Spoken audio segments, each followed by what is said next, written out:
이번에는 글로벌 특파원 리포트 시간입니다. 중국 현지의 생생한 분위기, 강현우 베이징 특파원과 알아보겠습니다.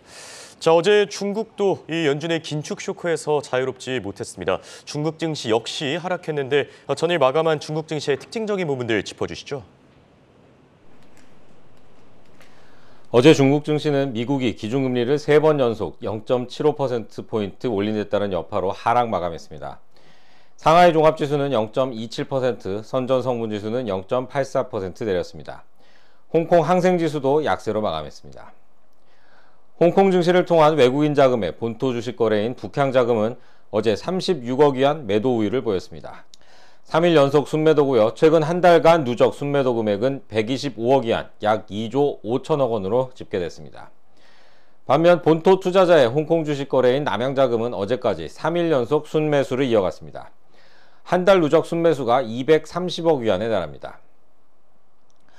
본토 증시의 시가총액 상위 주식 중에선 대장주인 마오타이가 1.4%, 마오타이에 이어서 바이주 2위로 꼽히는 우량해가 2.7% 떨어졌습니다.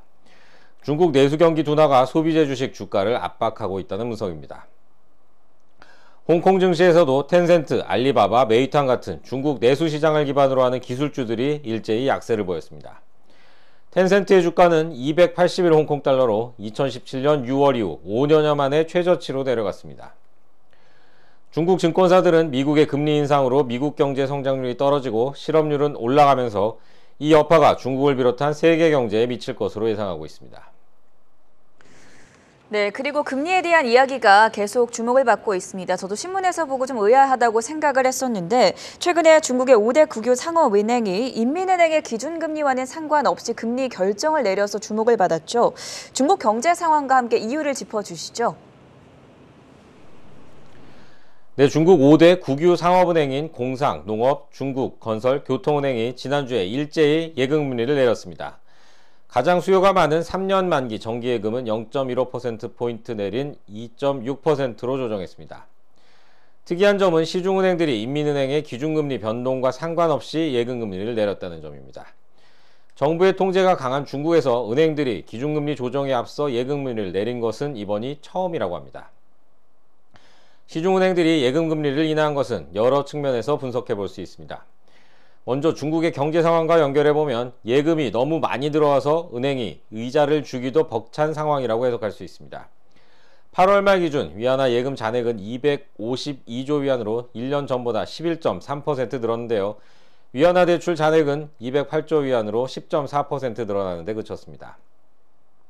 기업들이 앞으로 경기가 더 나빠질 걸 대비해서 투자를 자제하면서 현금 보유를 늘리고 있다는 얘기입니다. 금융당국은 미국과의 금리차 축소 내지는 역전을 우려해서 기준금리를 내리진 못하고 있고 그 대신 시중은행의 예금금리 인하를 유도했다는 분석도 있습니다. 미국은 어제 기준금리를 또 올리면서 연 3.0에서 3.25%가 됐습니다. 또 올해 연 4.4%까지 올리겠다는 방침도 내놨습니다. 중국은 지난 화요일에 기준금리인 대출 우대금리를 동결하면서 1년 만기는 연 3.65%, 5년 만기는 연 4.3%로 유지했습니다. 미국의 금리가 중국보다 높아지면 중국의 높은 금리를 보고 들어왔던 외국인 자금이 빠져나갈 수밖에 없습니다. 중국은 경기 침체로 금리를 인하해야 한다는 요구가 나오지만 달러 유출 우려에 금리를 내리긴 어려운 상황입니다.